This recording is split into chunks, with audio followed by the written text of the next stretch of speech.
policy of the government is implemented. And finally, like I want to reiterate, people ask me that since we won, teachers, they haven't seen 3:1 to teachers. They haven't seen this. When we were telling them 1 job, 3 shifts, and 3 persons, they thought every other office should be like that. The proper layout will come out very soon with beneficiary companies. We also make sure that we publish regularly the steps that have been taken to make sure that we formalize our economy and become the global trade hub in Africa and the sub region. So that's what we should expect on it. Yeah, big talk, right? Because he's a politician. It's not a big talk. Have you seen the framework? I can share it with you. Yeah, well, I want to cover it live. So, yes, so relax for me. Good. But at the end of the day, I know you want to contribute to this. How do we make sure it's organic? Not all talk. All right. So we have seen a situation in this country where policies are designed and implemented by government A. When they are out of power, government B comes and they push that policy, they discontinue it. I think one of the things that is making the 24-hour economy policy to be organic has to do with the legislative backing that they intend to give to it. And so what it means is that government goes, government comes. This is the policy document that the government must work with. So, but it is not just about the policy. I am looking at the funding bit of it. You realize that the total amount that government intends to commit to the program is $4 billion. Is that correct? $4 billion. Yeah. And government said they are making available a seed money of $300 million as part of the fund for the preparatory activities. As I did indicate, if you have used a model for so long a time and that model has not worked, it is only prudent that you change the model. And so the structural transformation of this economy cannot be dependent on the colonial economic model, import of finished goods and export of raw material. I think the 24-hour economic policy, as he did indicate, if it is well implemented, will be the game changer. Just that it's going to involve a whole lot of funding, You know, the government intends to use the Ghana Investment Infrastructure Fund together with other private sector players to actually look for money for the implementation. But it is interesting to know that even the $300 million that government wants to commit represents just about 8% of the total funding amount. You get it? And so structurally, yes, the 24-hour economic policy is good. It's going to, as it were, transform the underlying factors that actually can drive the growth. But the challenge is that we have seen one district, one factory in this country. Okay? We have seen other, one village, one dam, also in this country. And so the only thing that I want to say is that in order to make it organic, we need that legislative backing so that whichever government is in power, they can still continue with the 24-hour economic policy. In any case, I mean, in other jurisdictions, people don't sleep in the night. They work throughout the night.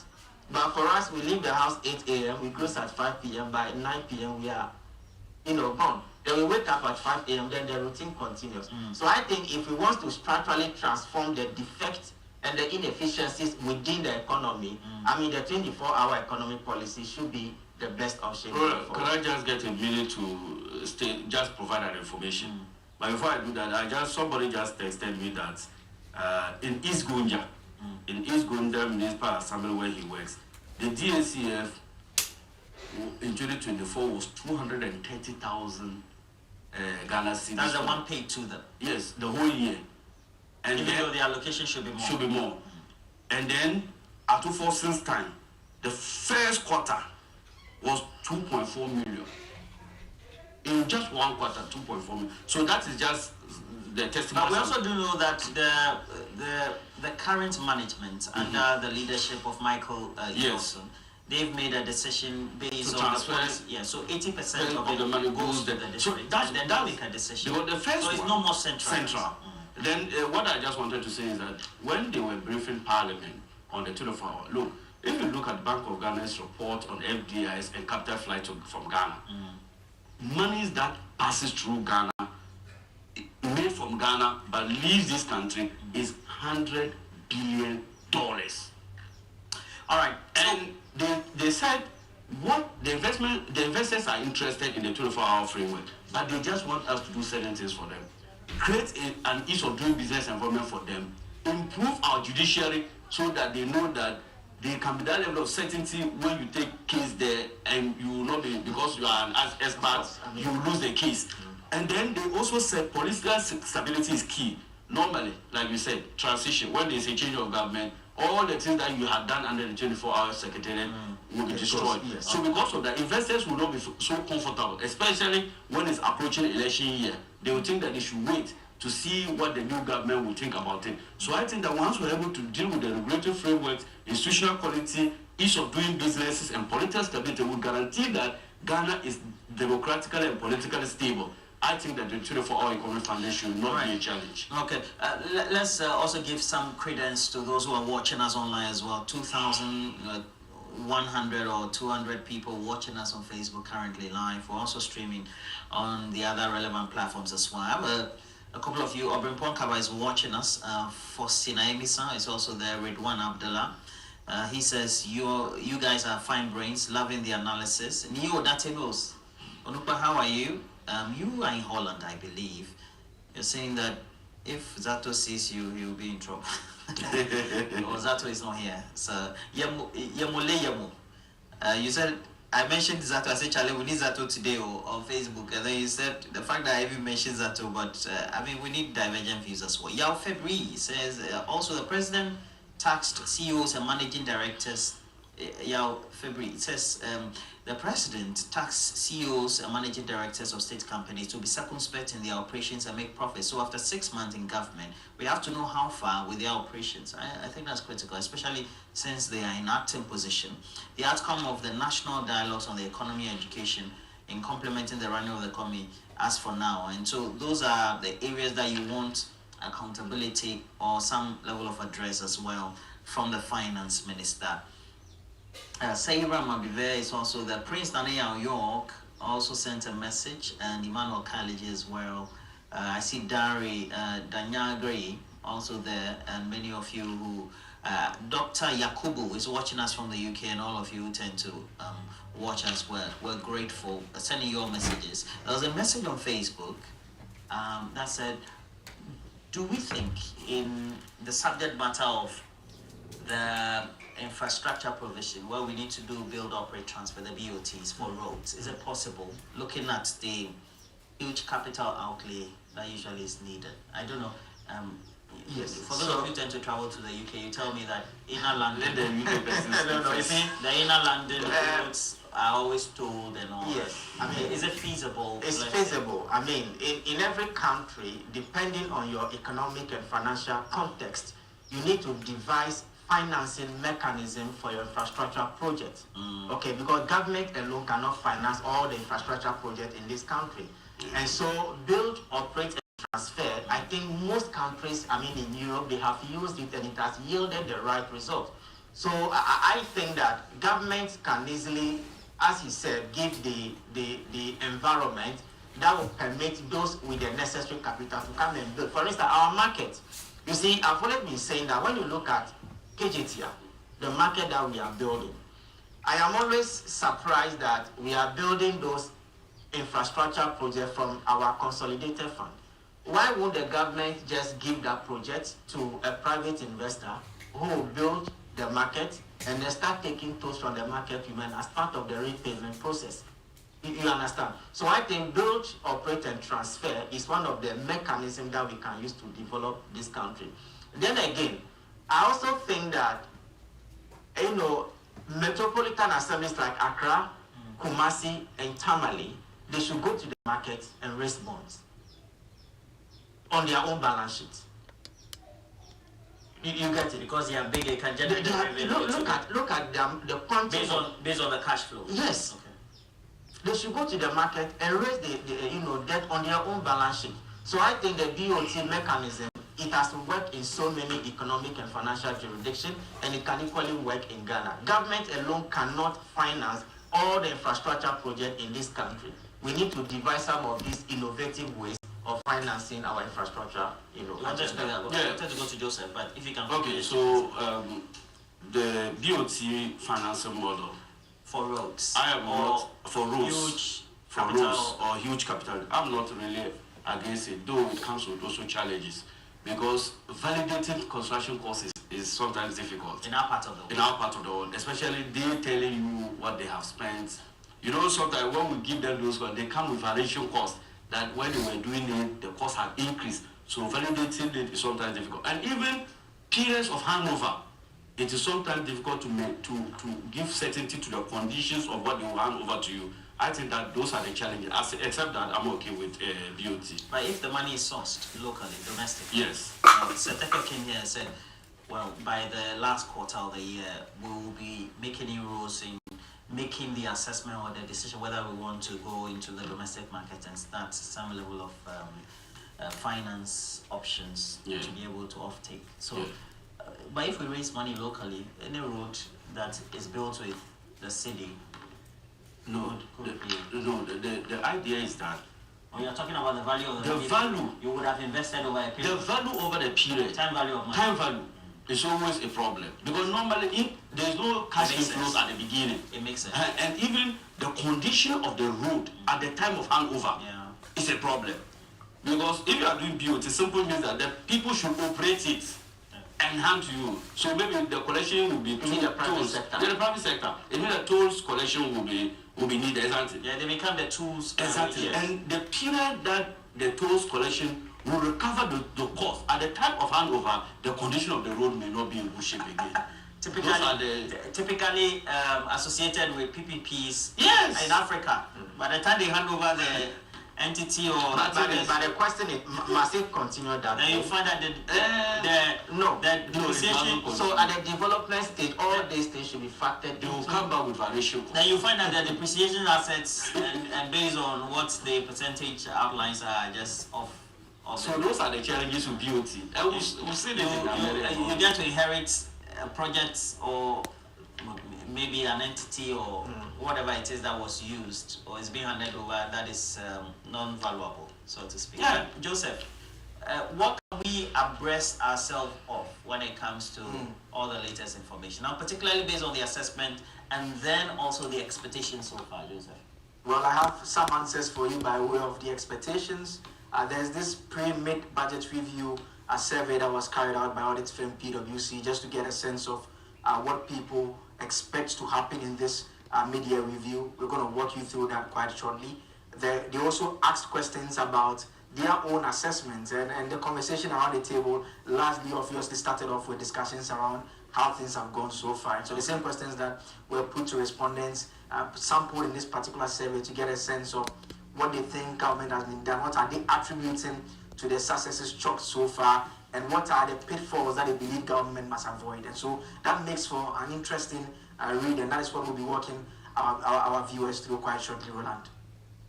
All right, so we'll see how that will. Please go ahead. So I want to start first with some of the questions that the respondents were asked, and this had to do with an assessment of the government's policies so far, the performance. And the question that they were asked, 95% of them said that the macroeconomic performance in the first half of the year has met or beaten expectations so far. So very significant number, the 95% saying that the macroeconomic performance in the first half of the year has beaten performance, has met or beaten expectations so far. Looking ahead, 68% remain confident that overall real GDP growth target of 4% would be achieved or surpassed. I want to stay on the 4% because earlier when we were having the discussion, we had made a point that currently, in terms of the data we have so far, in the last couple of months, we are around 5% now. And so the question that remains, the IMF has made a point that they would expect to drop, but the question is whether government will look at staying with that number or going beyond that.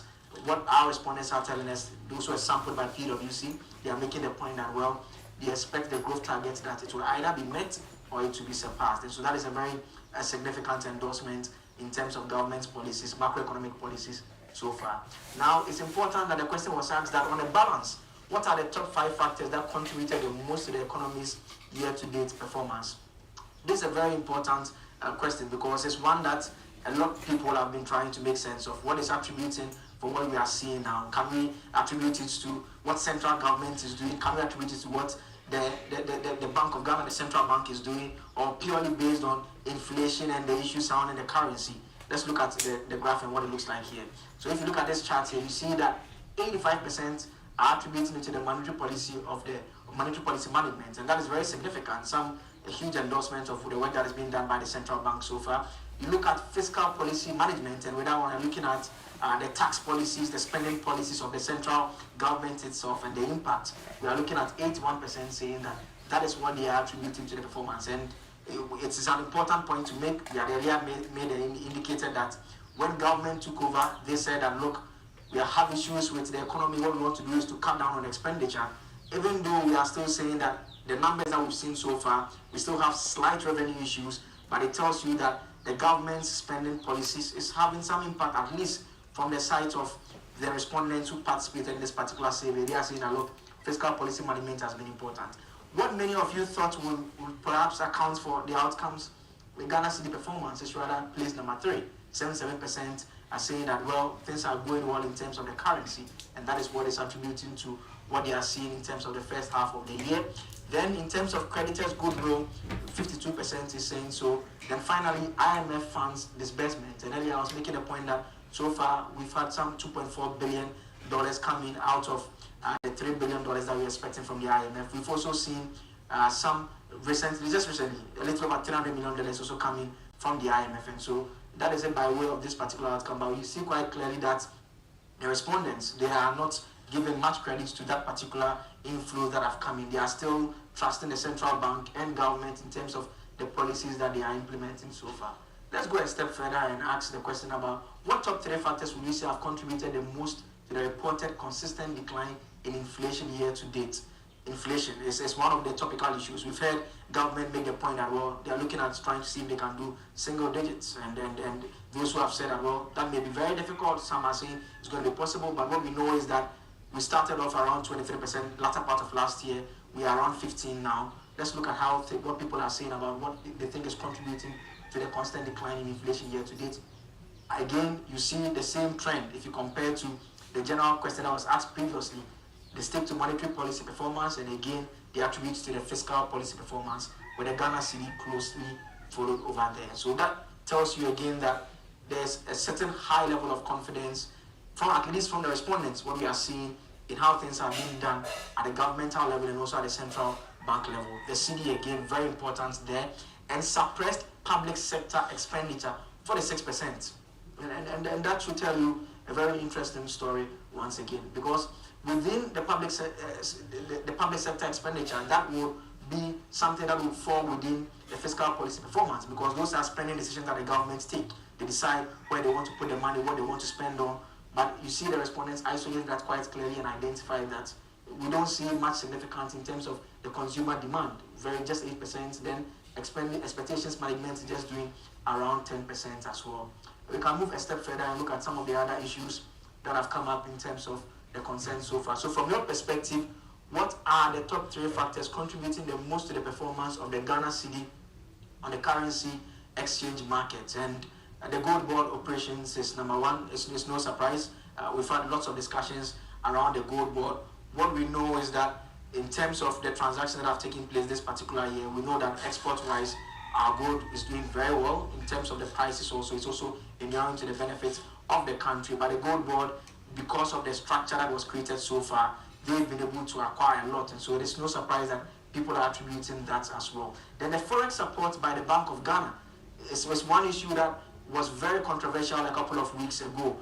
People had suggested that the central bank was playing a role. There were suggestions that, well, that may not be the case. We heard from the IMF review, the recent review that came in. They said that the interventions are hitting millions of dollars so far, and that is also being attributed to what is also influencing what we are seeing by way of the foreign exchange market, at least from the perspective of the respondents. Then we can end on the third highest one, which is the global commodity price gains, 53%. Maybe let me just end rather on the US trade tariffs, just doing 35%. And you recall that the tariffs were imposed, Ghana was affected. There were many that had concerns about what the impact would be. We know in terms of the outcome so far, the IMF verdict, the recent review, they make the point that it is not having much of an impact, particularly because of the nature of the trade, the exports between Ghana and the US. So that is how come it is not having that much of an impact. And the respondents also, in terms of what they think is attributing, they just put it at 4th place instead of the highest other issues that they are attributing to the gold operations, the forex support by the Bank of Ghana, and the global commodity price gains as well. Respondents, 60% of respondents who believe that, we're just going to move over here now and just bring you back. That slide about what the respondents have been saying. Okay, so we'll get that up on the screen shortly and bring you a bit more of what the respondents have been saying in terms of the 5 factors that pose the highest risk to the year-to-date macroeconomic and budgetary performance and derail it in the second half of 2025. And this is instructive because it is giving us a sense of what they fear could be challenges which they want governments to pay key attention to. They make the point about the commodity price crash. 63% say that that is something that you should be worried about. They again make the point about the external risk, escalation, tariff shocks. So even though currently they make the point that, well, it's not having much of an impact, they think that that is something that could potentially affect a lot of things. They also make the point about SOE debt burden. And SOE debt burden has always been a very, very topical issue. And for those who are familiar with even the recent Auditor General reports, some of the SOEs have come out strongly. We know the state of ECG and the issues are happening there. I mean, huge sums of money, transactions that the Auditor General has flagged, a chunk of that are coming from the Electricity Company of Ghana. But if you've seen the recent PURC publication that assessed how the cash waterfall mechanism is being implemented, we see a bit of a change that is inspiring some confidence within those in the sector. Is the fact that the cash waterfall mechanism so far is being implemented according to the terms that have been agreed. And so the various players, what is coming in by way of the revenue, they are all getting what they are supposed to get. So that is some good news, which may enable people to talk about the fact that, well, it appears the SOE burden, particularly on the side of the power distributor, ECG, may not be a challenge this time around. But another challenge that they talk about is the expansionary fiscal pressure, and finally, the heightened external threats, military conflict also being another challenge that they may also have as well. And so this gives us a sense of what to expect and what the challenges that they have. And 34% of the respondents who want the mid-year review to deliver clear, detailed data on revenue collected by the GRA, comparing actuals to the mid-year and annual targets. Not very significant number there, I must say. And 60% of respondents who believe the tax policy environment in the first half of 2025 has been supportive, yet still needs improvement. And however, 25% say tax administration experience has been unsatisfactory. And I'm going to stay right here. I'm sure it's something that our experts around the table, tax administration is always a big challenge for many people. We all want things to be much easier, but it's also of concern to people saying that, well, generally they believe that the tax policy environment has been supportive, yet they still believe that some improvement should be done. We didn't see any major new handles coming in the last budget that came out, but post that particular budget that was presented, we've seen the D-level, like the minority we want to call it, come out there, and that already has attracted some concerns. I'm not too sure about the extent of that particular handle and the impact it had on the responses that we got from the respondents in this particular survey. But the point remains that tax administration is a big deal. In fact, it's one of the components of our IMF program trying to rationalize it. This government, even VAT specifically, they've made a point that they believe that it appears to be problematic, and they believe some changes should be done to it. And so, Roland, that is it by way of what respondents are saying in terms of assessment of the things, how things are going so far, and their own expectations of government. Let's slide back to, was it your first or second slide? What is accounting for that goodwill? Okay, no, just go back again. It should be on the screen, and let me see, yeah. That'll be the one they mentioned about the fiscal consolidations. Yes, so on the balance, what are the top 5 factors that contributed the most to the economy's year-to-date performance? And they attribute it, 85% say that they're going to attribute it to the monetary policy management, 81% attribute it to fiscal policy management, then the Ghana cedi performance follows right after that. So, I mean, it appears they're impressed with how government is going about it, what the central bank is also doing in terms of its policies as well. But they are still looking out for tax administration, which they think that is something that they may want to look out for. Well, very concise. PwC will have to be corrected for that as well, but also good research by you and the rest of the team as well, Joseph Akable. But it speaks volumes, right? About we always have a conversation in the media and the narrative that we always talk the jargons and the big things, but now we're seeing that, the jargons and the big things, whether it's the big economic terminologies, by way of the actions that drive policy, are affecting the bottom line. Is that not it? Consumers are feeling it, etc. Now, Isa, where do we go forward from here? Be more stringent on fiscal consolidation, making sure that we stay true to our pact with the IMF, and then, of course, continue on the path of getting the credibility. And so the question then will be, how do we make sure that we do that continuation, that consistency? So the consistency can only be achieved through some of the following, I will say. One is we must diversify our export earnings. Look, I believe that, and if you look at the reports, they suggested that commodity price crash can put us back into where we are. Because currently, our exchange performance is largely as a result of the gold price surge. So if in a situation where you see a downward trend in the price of gold, what happens to our reserves and what happens to our economic growth?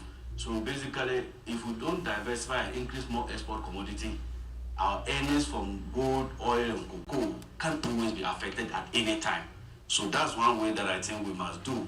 And I've already stated that Ghana as a country should be able to prioritize our export earnings to other more communities. For example, share.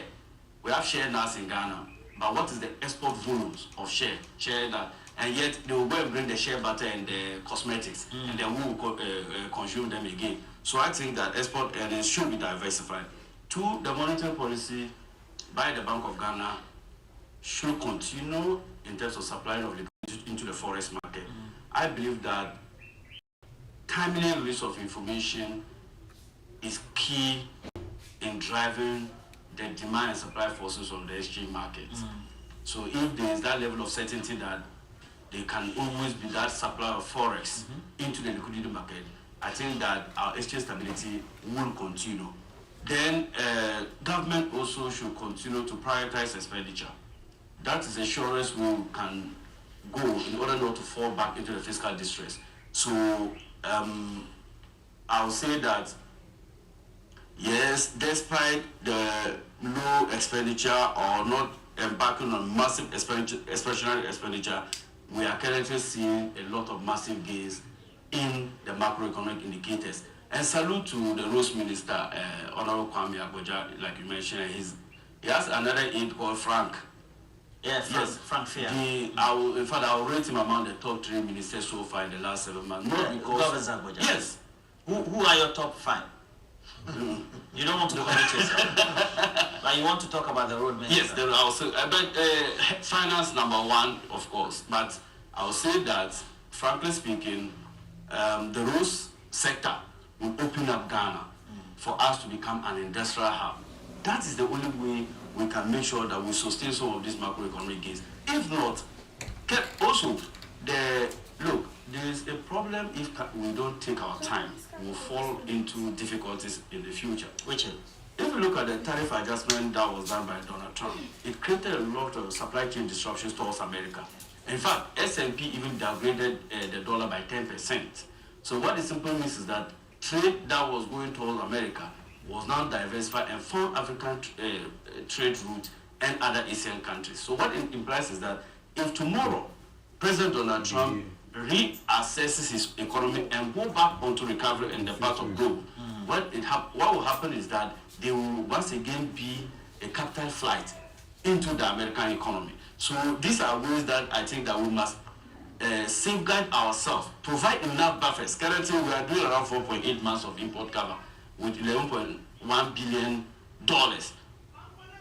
Why can't we do to get to a year or 6 months or 8 months, such that irrespective of what happens abroad, Ghana will still be in a position to give more forex to our BDCs and other trading partners. So for me, I support every finding that has been done by PwC. This is a good research and survey. And these are expectations of people, isn't it? And I am also part of the people. And our general expectation is that the government has done well and we want him to continue. Currently, Dr. Tuforson is doing the magic together with the Bank of Ghana. we must sustain this effort. And it is not time for us once again to go back into the talk show. What led us here should continue. And the metrics, economics, the ceteris paribus will tell you that what you put in or what you regress on the dependent variable will give you the outcomes in your independent variable. So what it simply means is that something led us to these outcomes that we are seeing. So we must prioritize those things that led us there. We must cut corruption and wasteful expenditure, and I can assure you, we wouldn't need to go and do excessive borrowing. And that's how you've observed. Ghana has slowed in terms of debt accumulation, not because we don't have priority projects, but it's because we are trying to increase revenue mobilization domestically. Go to the first quarter performance of GRA. You see that GRA has outperformed more than expectation for the first quarter. That gives a clear indication that resources can be mobilized locally, and that we must continue with the effort. So we've seen this drive, the fiscal and monetary consolidation or controls. But then it also means that on the monetary side, particularly when it comes to the forex, availability is critical. Sure. What sort of regime should be introduced in such a way that the driver or the demand should not be on outside the main structures by way of going to maybe the abuchis, the black market, etc. Because it looks like that's where the complaints are coming from. Yeah. Those who tend to go and access from those black market points are claiming that there's no dollar. But if you know that you're forecasting and you know that you need some supplies and so you need to make those demands, that is new orders, you focus. And then you do the forecasting and say, I'll need this at this point in time, so I need to do the applications at that point in time with my creditor bank to be able to get access. So how do we make sure those controls are there? Okay. So when you look generally at the factors that have given us the forex that we have, which he made mention of $11 billion and about 5 months of import cover, they are basically the commodities that we export, including remittances. And he also made mention of the fact that going forward, this sources of reserve is not sustainable, which is true. Now you realize that gold, cocoa, and crude on the international capital market, we don't have control over the prices. Any volatility tomorrow can affect the quantum of reserve that we can build. In fact, recently, the IMF gave a directive to Bank of Ghana to reduce their footprint within the FX market, Sure. if you recall. But I think that if Bank of Ghana is actually doing something which is yielding the right result, based on our economic context, I don't think that we need to move away from what Bank of Ghana is doing. In fact, when you read the Bank of Ghana Act, Section 4C gives the Bank of Ghana the mandate to maintain currency stability. And so if Bank of Ghana can intervene for the currency to be stable, there is nothing wrong with that. The only challenge is that going forward, if we are not careful and we continue to model our reserve building on the external factor, any volatility, straightforward, there'll be a free fall. And so we need to shift away from that, commodity export, gold, cocoa, crude, to a more export that is driven by competitive finished products. When was the last time you go to the shelf in Ghana and you see Ghanaian made product on any of our supermarkets? Most of the products that we have on the shelf, they are all imported. Sure. And once you import a product into your country, even if it is 1 Ghana cedi, you are creating an equivalent 1 Ghana cedi unemployment in your country, and you are creating employment in that country. And I'm sure when we go to the supermarket, most of the rices that we have, they are Vietnam, Chinese, they are imported rices. So I think going forward, we need to move away from building reserve based on commodities to building reserve on a more competitive value-added product that can be sold outside. Because, see, no European country has developed based on commodity exports, isn't it? Sure. They will come for the commodity from us, they will transform it, and then they will send it back to us. And that is what contributed to the growth after the Industrial Revolution. That was what actually contributed to the growth of their economy. So I think that the Bank of Ghana needs to, as it were, another issue is that government will start paying contractors. In some of my forest. Government will start paying debt, and there's debt in forest. So that is going to impact negatively on the reserve that we have built. And so if we are not careful reserve to meet the needs of the people who we are going to pay, then in a short while you realize that there will be a free fall of the city. Thank you very much, Nelson. We have to ship you out because you have other commitments. You told our producer, so we decided to factor Nelson Huagwaji's itinerary in our discussion this morning. But Ataisa, Member of Parliament for Sandirugu, are you part of the Finance Committee? Yes. Great brain. And let me say good morning to you, Abdullah. Abdullah is watching and saying that to Charlie. We just love you and keep coming on our shows so that we'll have some comprehensive discussions. So I have a couple of comments to you before I tell you about the 1-to-1 bar happy hour. But before I do that, let me just read a couple of your comments as well. This one is coming from Ibu Bachman, finance and economic person, as well as does a lot of consulting, but also politician as well. He's a regular. I'm sure tomorrow's Friday he will be on the show. Post half-year budget review, he will come and do those analysis. And Ibu Bachman says, to make the 24-hour economy work, especially in the productive sectors, two key issues must be tackled, and the high cost of production and distribution being foremost. For Ghana's goods to be globally competitive, Ibu Bachman advises we can reduce import and increase exports, and for businesses to stay profitable and committed to the policy, reducing production and then distribution costs are absolutely critical. So how do we reduce production cost and distribution costs as well?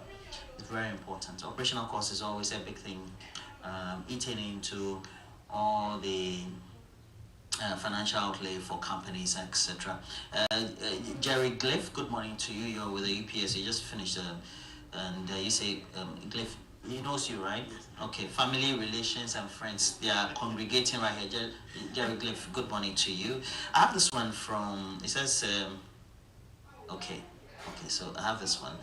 More importantly, Cletus Boateng with the Office of the Minister for Food and Agriculture is saying good morning, as well as Egypt Kudoto, Vice Chair, NDC Volta Region. You're celebrating your birthday. Happy birthday to you. And then Gertrude Ofowa Bracco is one of our production assistant. Great lady. Good morning to you as well. But let's also tell you about the 1-to-1 bar, which is having the happy hour. Now they are encouraging you to celebrate in style with their irresistible happy hour at their 1-to-1 bar. 1-to-1 bar. Now for week 3, which began from July 31, is going to end on the 27th of this month. That's July.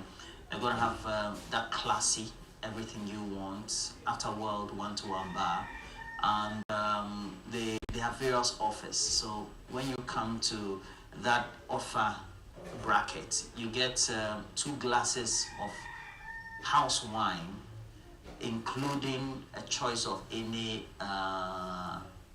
plates that you want. So they have wine and food plates.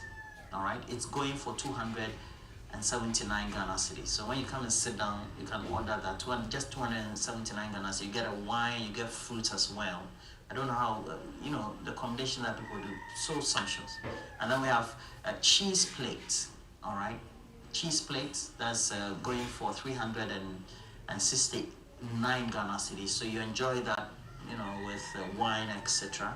And for the weekdays, that will be from 4 p.m. to 7 p.m. You can always wine and dine at 1-to-1 bar. And then also when it comes to weekends, 3 p.m. in the afternoon to 6 p.m. you are there having all these. But you can still continue after 6 p.m. as well. They have others, only that you will not be captured in these promotionals you're doing. All right. So for you to be able to participate at 1-to-1 bar happy hour, this is what you need to do. You have to call the following lines: 030-261-1000, all right, or 020-433